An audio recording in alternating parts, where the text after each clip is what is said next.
I was still so performance-oriented, still so performance-based, even with the way I thought about myself and my identity, that I thought, well, you know, I've gone to Christian university.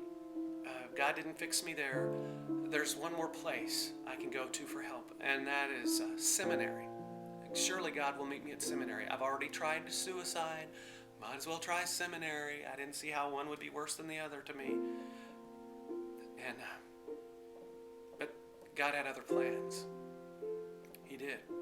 3 days before I was to go to seminary, an old friend of mine called me up. Now, this is a friend who'd been kind of wild, party guy in school. Great friend, even in those days. But he called me and he said, Dennis, the Lord's been speaking to me about you, which really did scare me, because I'm thinking, man, the Lord doesn't speak to me about me, so I got to hear what this guy's going to say. He said, Dennis, the Lord came to me in a dream. And that was kind of eerie. The Lord came to me in a dream, and in this dream, Dennis, the Lord was giving you all kinds of music, and you and I and another friend, and literally people all over the world are singing your songs in worship to God. Now you have to understand, I'd written 3 songs to that point. In fact, when I was at Oklahoma Baptist University, I thought, well, maybe I can write music. And I went to the head of the theory and composition department, and I said, I want to become a part of this department because I believe I can write music. And you know what they said to me? And this is not to put them down or the school or anything. It's just reality of where I was. They said, well, we only have a few spots open in that department. And we try to reserve those spots for people we see potential in. And we don't see any potential in you. That's a true story. And based on where I was at that time, that was reality. There was no potential in me. But here's this guy getting this message from God, who is all potential because of who he is. If he says I can do it, then I can do it. Well, he said, Dennis, to confirm this to you, my mother had the same dream this week. That blew me away. Same dream. We feel like God's up to something. Would you consider moving to Oklahoma City, move in with us, and give God a chance to work this in your life? So literally, 3 days later, instead of going to seminary, I was living in Oklahoma City. Now I figured I'd find a job real quickly because I had my church music degree, and I thought I'll just get a church job leading music somewhere. And but the Lord has this funny sense of humor. One of the first job interviews I went to when I realized I couldn't get a church position was another friend had told me about a new hotel opening up in Oklahoma City. And I'm kind of ashamed of this part too. But he said, you can make a lot of money. And especially on weekends, if we send you to certain rooms and you do certain things for certain men, you can make a lot of money.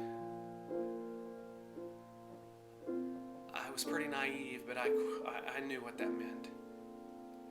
So on the way to that interview, I turned on the radio, and it happened to be on a Christian station. And once again, Keith Green's voice came over that radio. And basically the song was, unless the Lord builds the house, they labor in vain who build it. That was me. I was laboring in vain. I was about to put myself in a position of utter destruction and failure. And here it was, the Lord sending me a message through the radio, once again through Keith Green. So I turned my car around, went back to my friend's house, and within a few days landed a job with my church music degree, driving a school bus for the local school district. But that was the hand of the Lord, because here I was, losing my mind, because think about it, homosexuality's calling my name here. Here's my friend telling me what God's going to do, and I'm being pulled in 2 different directions, and they literally violently oppose one another, and in that spiritual sense. And God's word says that a double-minded man, which is what I was, he is unstable in all his ways. And I did. I felt unstable. So after my morning routes and before my afternoon routes, I would go to my friend's piano and I would just open my Bible to Psalm 1 because I didn't know what else to do. And here's my reasoning.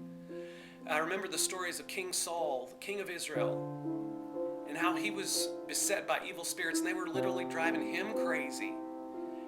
And Saul's court would send for the shepherd boy David, come and play your harp. And David was a worshiper. He worshiped God. So I have no doubt that when David played, he sang songs of worship to the Lord, and that enemy, those demon spirits, had to flee. And God's word says that they would flee. So I thought, well, I'll do that for myself. So literally, there were times when I spent hours each day just singing through the Psalms.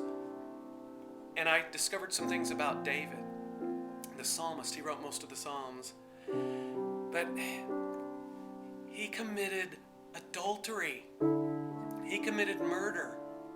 But how is he remembered in God's word?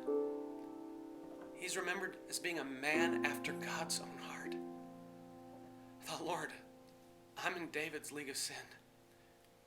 If you can do that for him, could you do that for me? So just to maintain my sanity, I would sing back David's words that he had written in those Psalms, imagining what he might have sang as a melody. And the Lord used it to keep me safe.